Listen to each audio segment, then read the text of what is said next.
सभी भाई बहनों को मेरा नमस्कार। आप सभी का हमारे चैनल लाइफ सक्सेस में बहुत बहुत स्वागत है। आज हम इस क्लास में राष्ट्रीय आंदोलन से संबंधित घटना चक्र से में पूछे गए सभी परीक्षाओं में प्रश्नों को हल करने वाले हैं, जो आने वाली जीके से संबंधित सभी परीक्षाओं के लिए बहुत ही उपयोगी साबित होंगे। अगर आपको हमारी ये क्लास अगर अच्छी लगे तो इसे लाइक करें और ऐसी ही निरंतर प्रैक्टिस करने के लिए दोपहर को 2 बजे और शाम को 7 बजे हिंदी की ऐसी लगातार प्रैक्टिस करने के लिए हमारे चैनल को सब्सक्राइब करें। तो चलो हम क्लास शुरू करते हैं कि गांधी जी के विदेशी वस्तुओं के बहिष्कार आंदोलन का लक्ष्य क्या था।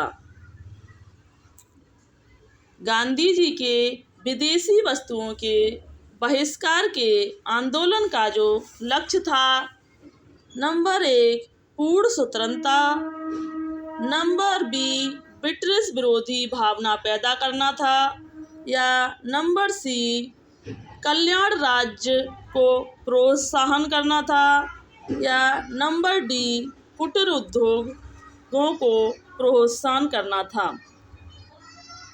तो गांधी जी के जो विदेशी वस्तुओं के जो बहिष्कार का जो लक्ष्य था वह कुटीर उद्योगों को प्रोत्साहन करना था। गांधी जी अपने भारत में ही कुटीर उद्योगों को भगाड़ना चाहते थे, इसलिए उन्होंने विदेशी वस्तुओं को बहिष्कार आंदोलन चलाया था।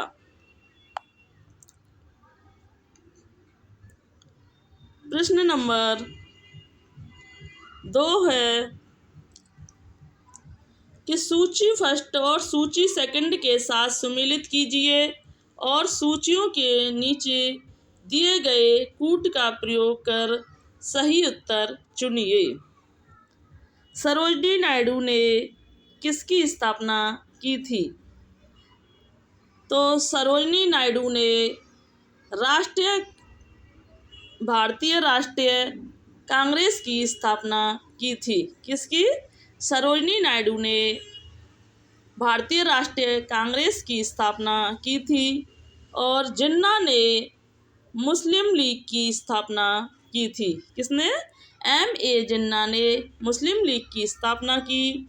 तेज बहादुर सप्रू ने लिबरल पार्टी की स्थापना की थी। और B.D. सावरकर ने हिंदू महासभा की स्थापना की थी। इस तरह से पहले का दूसरा 2 में है, तीनों में है, और बी का पहला बी 3 में है, पहले का दूसरा, बी का पहला, सी का तीसरा। और इस तरह से इसका आंसर फर्स्ट वन सही है, क्योंकि सरोजिनी नायडू ने भारतीय राष्ट्रीय कांग्रेस की स्थापना की थी के साथ सम्मिलित हैं। M.S. जिन्ना जो है मुस्लिम लीग से संबंधित हैं। तेज बहादुर सप्रू जो हैं यह लिबरल पार्टी से संबंधित हैं। और B.D. सावरकर जो हैं वो हिंदू महासभा से संबंधित थे। प्रश्न नंबर 3 है कि भारत को अधिकार क्षेत्र का दर्जा डोमिनियन स्टेटस किस तारीख को मिला था।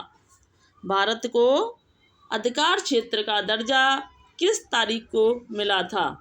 नंबर ए 15 जनवरी 1947, नंबर बी 15 अगस्त 1947, नंबर सी 15 अगस्त 1950, नंबर डी 15 अक्टूबर 1947 को। तो भारत को अधिकार क्षेत्र का जो दर्जा प्राप्त हुआ था वह 15 अगस्त 1947 को प्राप्त हुआ था।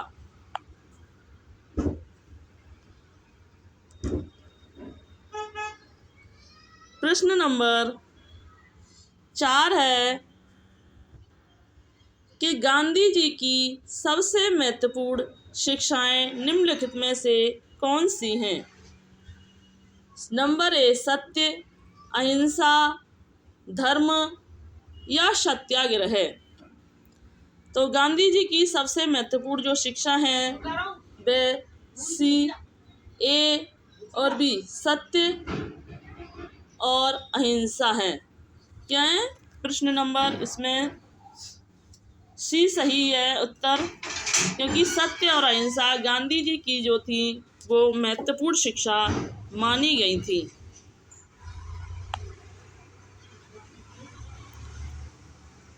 प्रश्न नंबर 5 है कि गांधी जी सच्चे समर्थक थे। गांधी जी सच्चे समर्थक थे बड़े उद्योगों के, कुटीर उद्योगों के, बड़े उद्योग छोटे दोनों के, इनमें से कोई नहीं थे। तो जो गांधी जी सच्चे समर्थक जो माने जाते थे वह कुटीर उद्योगों के समर्थक थे। किसके थे? गांधी जी जो थे वो कुटीर उद्योगों के समर्थक थे। इनके बारे में महत्वपूर्ण जानते हैं कि गांधी जी कुटीर उद्योगों के सच्चे समर्थक थे। गांधी जी कुटीर उद्योगों के माध्यम से ही अधिक से अधिक लोगों को स्वावलंबी बनाना चाहते थे। प्रश्न नंबर 6 है कि निम्नलिखित में से कौन स्वराज्य पार्टी के सदस्य थे? Number 1 Motilal Nehru, number B Sardar Patel, number C Gopal Krishna Gokhale. तो निम्नलिखित में से जो स्वराज्य पार्टी के सदस्य थे वह केवल बी माने जाते हैं। मोतीलाल नेहरू जो थे वो केवल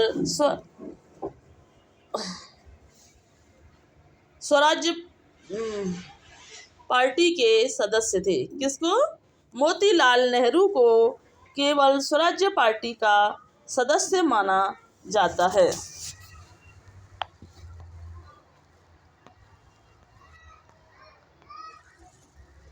प्रश्न नंबर 7 है किसकी विफलता के बाद स्वराज्य पार्टी बनाई गई थी? किसकी विफलता के बाद? यह सभी प्रश्न जो हैं परीक्षा की दृष्टि से महत्वपूर्ण हैं और यह परीक्षा में पूछे गए भी प्रश्न हैं, इसलिए यह बहुत ही महत्वपूर्ण है। इन्हें बीच में छोड़ने की गलती बिल्कुल भी ना करें। तो नंबर ए असहयोग आंदोलन, नंबर बी सविनय अवज्ञा आंदोलन, नंबर सी भारत छोड़ो आंदोलन और नंबर डी सत्याग्रह, चंपारण सत्याग्रह। तो किसकी विफलता के बाद स्वराज्य पार्टी बनाई गई थी? तो असहयोग आंदोलन की सफलता के बाद, किसकी? असहयोग आंदोलन की सफलता के बाद ही स्वराज्य पार्टी बनाई गई थी। इनके महत्वपूर्ण तत्वों को जानते हैं कि असहयोग आंदोलन की विफलता के बाद वर्ष 1923 में, कब? वर्ष 1923 में स्वराज्य पार्टी बनाई गई थी। इसके संस्थापक अध्यक्ष CR दास और महासचिव मोतीलाल नेहरू थे। इस पार्टी का मुख्य उद्देश्य चुनावों के माध्यम से काउंसिलों में प्रवेश कर तथा उन्हें काम न करने देकर 1919 भारत शासन अधिनियम का उच्छेदन करना था।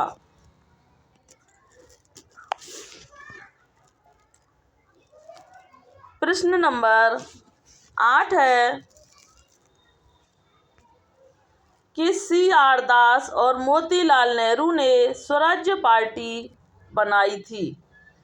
नंबर ए स्वदेशी आंदोलन के बाद, नंबर बी असहयोग आंदोलन के बाद, नंबर सी सबने अवज्ञा आंदोलन के बाद, नंबर डी भारत छोड़ो आंदोलन के बाद।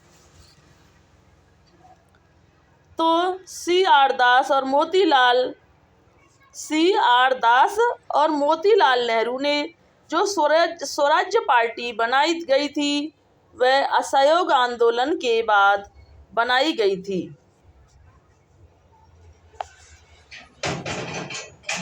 प्रश्न नंबर 9 है कि मोतीलाल नेहरू और चित्तरंजन दास संस्थापक सदस्य थे। नंबर ए भारतीय कम्युनिस्ट पार्टी के, नंबर बी फॉरवर्ड ब्लॉक के, नंबर सी समाजवादी स्वराज्य पार्टी के, या नंबर डी स्वराज्य पार्टी के। तो मोतीलाल नेहरू और चित्तरंजन दास जो संस्थापक सदस्य थे वह स्वराज्य पार्टी के सदस्य थे, जिसकी स्थापना 1923 में की गई थी। फॉरवर्ड ब्लॉक की स्थापना सुभाष चंद्र बोस ने की थी।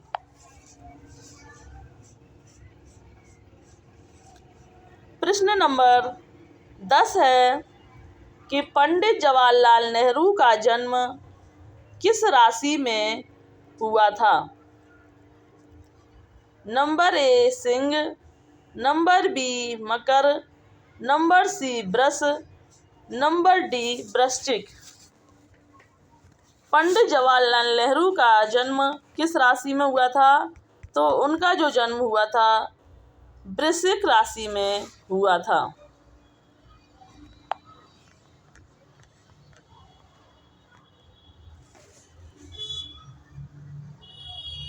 प्रश्न नंबर 11 है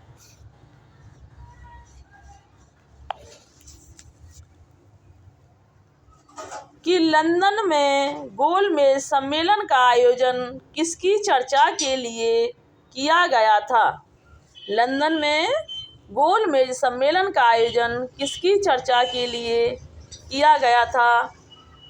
नंबर ए प्रांतीय स्वायत्तता की व्यवस्था, नंबर बी भारत का भावी संविधान, नंबर सी सबने अवज्ञा आंदोलन वापस लेने के लिए गांधी जी की मांगें, या भारतीय के एकमात्र प्रतिनिधित्व होने का कांग्रेस का दावा। तो जो लंदन में जो गोलमेज सम्मेलन आयोजन किसकी चर्चा के लिए किया गया था, तो यह भारत का भावी संविधान की चर्चा के लिए लंदन में गोलमेज सम्मेलन जो था वो किया गया था। इनसे संबंधित महत्वपूर्ण बिंदुओं को जानते हैं कि लंदन में गोलमेज सम्मेलन का आयोजन साइमन कमीशन आयोग के द्वारा सौंपी गई रिपोर्ट पर चर्चा करने के लिए किया गया था। इस चर्चा के द्वारा ब्रिटिश भारत के लिए भावी संविधान तैयार किया जाना था।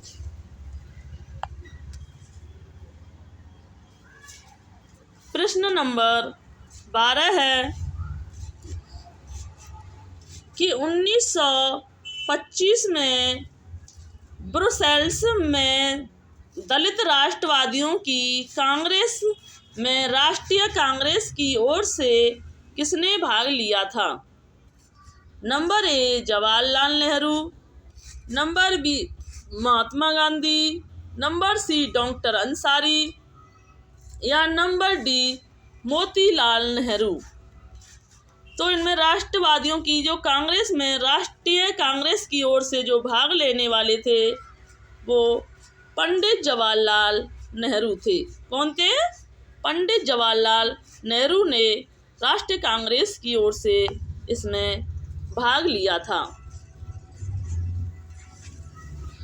प्रश्न नंबर 13 है कि कांग्रेस की पहली महिला अध्यक्ष कौन थी। तो कांग्रेस की पहली महिला अध्यक्ष कौन थी?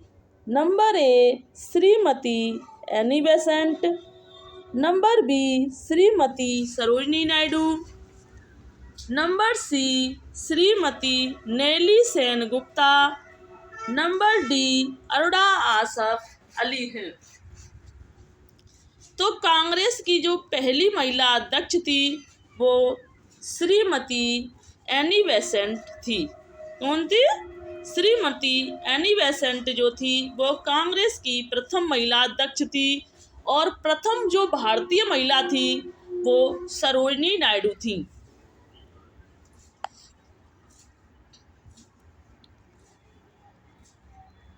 भारतीय राष्ट्र कांग्रेस की पहली महिला अध्यक्ष एनी बेसेंट थी। उन्हें वर्ष 1917 में कलकत्ता में इस पद के लिए चुना गया था। इन्हें कब चुना गया था? वर्ष 1917 कलकत्ता में चुना गया था।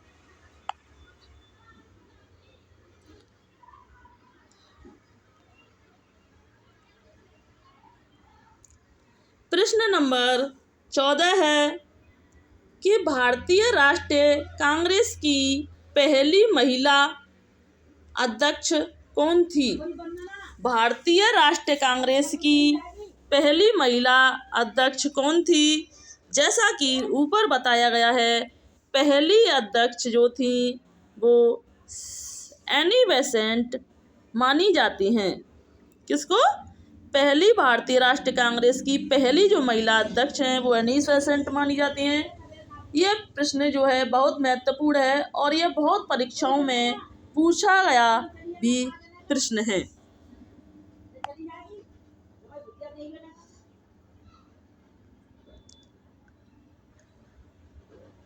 प्रश्न नंबर 15 है कि जब स्वतंत्रता की माउंटबेटन योजना स्वीकार की गई तब उस समय भारतीय राष्ट्रीय कांग्रेस का अध्यक्ष कौन था? जब स्वतंत्रता आंदोलन की माउंटेन योजना स्वीकार की गई थी उस समय भारतीय राष्ट्रीय कांग्रेस का अध्यक्ष कौन था? Number A Jawaharlal Nehru, number B Sardar Patel, number C Maulana Azad या number D Acharya JP Kripalani थे। तो जब स्वतंत्रता की जो माउंटबेटन योजना शुरू की गई थी उस समय जो राष्ट्रीय कांग्रेस के जो अध्यक्ष थे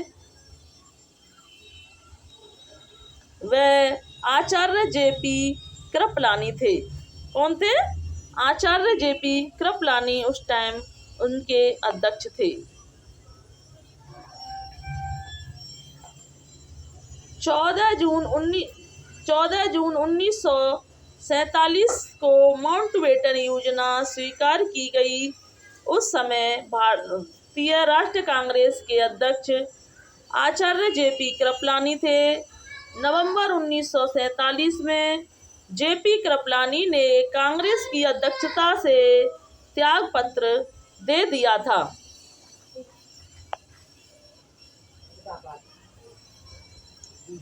प्रश्न नंबर 16 है कि बाल, पाल तथा लाल अत्यंत प्रमुख नेता थे। बाल, पाल और लाल जो थे वो प्रमुख नेता थे। नंबर ए स्वराज्य पार्टी के, number B Militant National Party के, नंबर सी गदर पार्टी के या नंबर डी कांग्रेस पार्टी के। तो जो लाल बाल तथा बाल पाल लाल अत्यंत प्रमुख जो नेता थे वह कांग्रेस पार्टी के थे। किसके थे?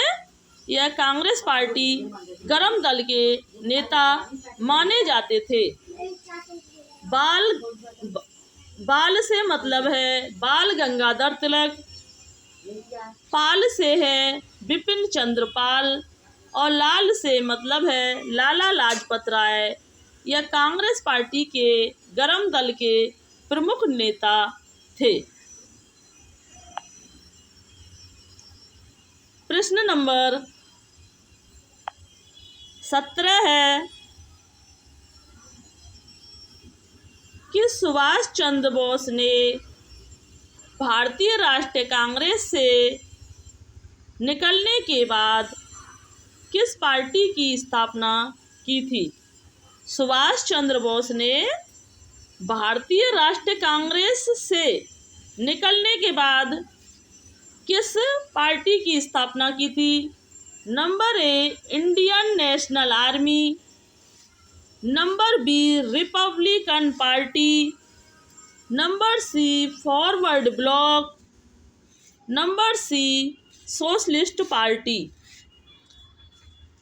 तो सुभाष चंद्र बोस ने भारतीय राष्ट्रीय कांग्रेस से निकलने के बाद फॉरवर्ड ब्लॉक की स्थापना की थी। किसकी की थी?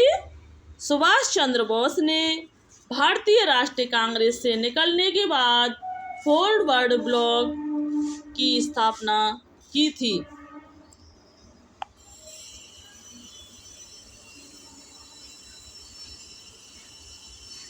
सुभाष चंद्र बोस ने कांग्रेस के त्रिपुरी अधिवेशन 1939 में गांधी जी से मतभेद होने के बाद फॉरवर्ड ब्लॉक की स्थापना की थी। कब की थी? सुभाष चंद्र बोस ने यह प्रश्न भी परीक्षाओं में अक्सर बहुत पूछा जाता है कि सुभाष चंद्र बोस ने कांग्रेस के त्रिपुरी अधिवेशन 1939 में गांधी जी से मतभेद होने के बाद फॉरवर्ड ब्लॉक पार्टी की स्थापना की थी। प्रश्न नंबर 18 है कि फॉरवर्ड ब्लॉक की स्थापना किसने की थी? यह क्वेश्चन फिर से दोबारा रिपीट हो गया है कि गांधी जी से मतभेद होने के बाद सुभाष चंद्र बोस ने फॉरवर्ड ब्लॉक की स्थापना की थी।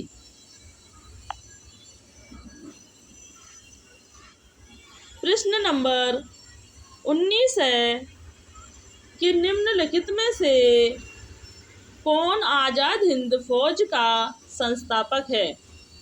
Number A Subhash Chandra Bose, number B Veer Savarkar, number C Chandrashekhar Azad या नंबर डी लाला हरदयाल।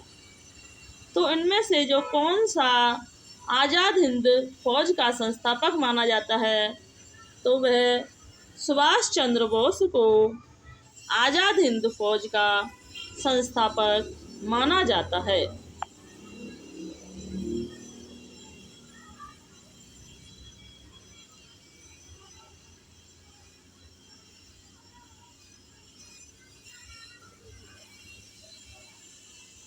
प्रश्न नंबर 20 है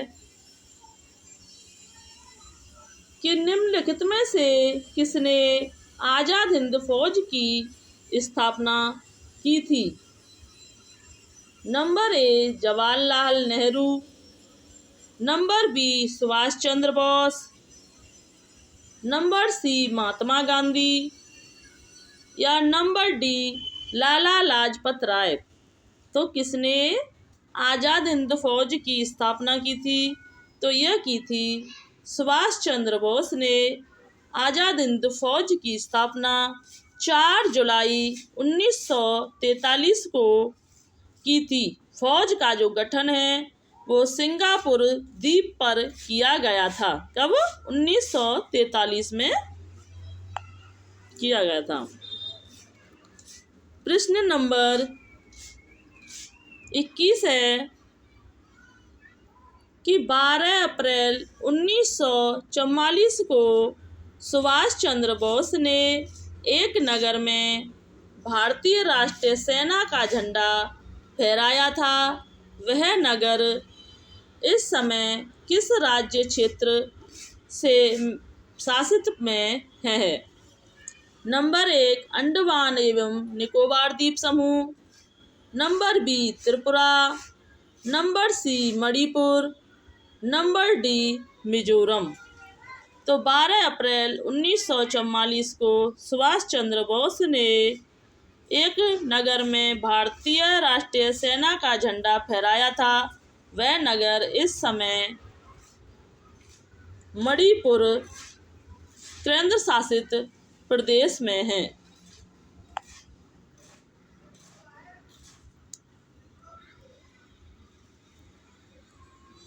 प्रश्न नंबर 22 है कि भारतीय राष्ट्रीय कांग्रेस के प्रथम मुस्लिम अध्यक्ष कौन थे। भारतीय राष्ट्रीय कांग्रेस के प्रथम मुस्लिम अध्यक्ष कौन थे। Number A Muhammad Ali Jinnah, number B Badruddin Tyabji, number C sir Syed Ahmad Khan, number D Abdul Kalam Azad. तो भारतीय जो राष्ट्रीय कांग्रेस के जो प्रथम अध्यक्ष थे वो बरुद्दीन तवैयज जी थे। कौन थे। भारतीय राष्ट्रीय कांग्रेस के जो प्रथम अध्यक्ष थे वो मुस्लिम अध्यक्ष बरुद्दीन तवैयज जी थे। 1887 ईस्वी में मद्रास में हुए कांग्रेस के तीसरे अधिवेशन की अध्यक्षता किस अधिवेशन की अध्यक्षता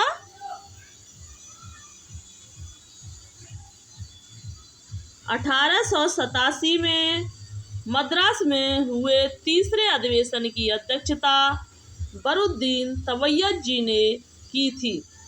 वह भारतीय राष्ट्रीय कांग्रेस के प्रथम मुस्लिम अध्यक्ष थे। प्रश्न नंबर 23 है कि भारतीय राष्ट्रीय कांग्रेस के पहले अधिवेशन में कितने प्रतिभागियों ने भाग लिया था। भारतीय राष्ट्रीय कांग्रेस के पहले अधिवेशन में कितने प्रतिभागियों ने भाग लिया था। Number A 75, number B 76, number C 71, number D 72। तो भारतीय राष्ट्रीय कांग्रेस के पहले अधिवेशन में प्रतिभागियों ने भाग लिया था। वह लिया था 72 प्रतिभागियों ने पहले राष्ट्रीय अधिवेशन में भाग लिया था। इनसे संबंधित महत्वपूर्ण बिंदुओं को जानते हैं कि भारतीय राष्ट्रीय कांग्रेस का पहला अधिवेशन 28 दिसंबर 1885 को बम्बई के ग्वालियर टैंक स्थित गोकुलदास तेजपाल संस्कृत कॉलेज में हुआ था। किसमें। ग्वालियर टैंक स्थित गोकुलदास तेजपाल संस्कृत कॉलेज में हुआ था, जिसकी अध्यक्षता व्योमेश चंद्र बनर्जी ने की थी। इसमें 72 प्रतिभागियों ने भाग लिया, जिसमें बम्बई प्रेसिडेंट से 38, मद्रास से 21, बंगाल से 3, उत्तर प्रदेश और अवध से 7 और पंजाब से 3 प्रतिनिधि शामिल हुए थे। तो इसमें कुल जो प्रतिनिधि थे वो 72 थे। 38 जो थे वो मद्रास से थे, 21 बंगाल से थे, उत्तर प्रदेश और अवध से 7 थे तथा पंजाब से 3 प्रतिनिधि शामिल थे। प्रश्न नंबर 24 है कि वर्ष 1885 में हुई भारतीय राष्ट्रीय कांग्रेस की प्रथम मीटिंग की अध्यक्षता किसके द्वारा की गई थी। वर्ष 1885 में हुई भारतीय राष्ट्रीय कांग्रेस की प्रथम मीटिंग की अध्यक्षता किसके द्वारा की गई थी। Number A Shri PM Mehta, number B Shri Womesh Chandra Banerjee, number C DE Wacha, number D SN Banerjee.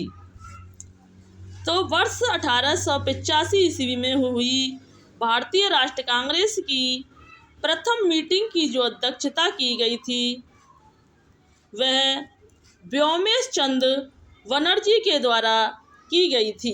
किसके द्वारा? प्रथम मीटिंग की जो अध्यक्षता की गई थी वो व्योमेश चंद्र बनर्जी के द्वारा की गई थी। प्रश्न नंबर 25 है कि इंडियन नेशनल कांग्रेस का संस्थापक कौन था? Number A Mahatma Gandhi ji, number B Chittaranjan Das ji, number C A.O. Hume, number D Lokmanya Tilak ji. तो जो इंडियन नेशनल कांग्रेस के जो संस्थापक थे वह A.O. हुम थे। इसकी स्थापना 1885 में हुई थी। आज की इस प्रैक्टिस को हम यहीं समाप्त करते हैं। अगर आपको हमारी ये प्रैक्टिस अच्छी लगी हो तो इसे लाइक करें और ऐसे ही निरंतर प्रैक्टिस करने के लिए हमारे चैनल को सब्सक्राइब करें एंड कमेंट करके बताएं